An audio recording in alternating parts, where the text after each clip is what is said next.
عن طلحة بن يحيى عن عمه قال كنت عند معاوية بن أبي سفيان فجاءه المؤذن يدعوه إلى الصلاة فقال معاوية سمعت رسول الله يقول المؤذنون أطول الناس أعناقا يوم القيامة رواه مسلم وابن ماجہ وعبد الرزاق۔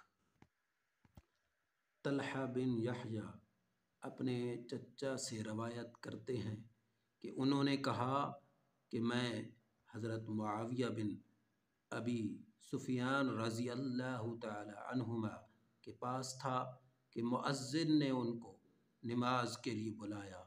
حضرت معاویہ رضی اللہ عنہ نے کہا حضور نبی کریم صلی اللہ علیہ وسلم نے فرمایا قیامت کے دن جب مؤذن اٹھیں گے تو ان کی گردنیں سب سے بلند ہوں گی۔ اس حدیث کو امام مسلم، ابن ماجہ اور عبد الرزاق نے روایت کیا۔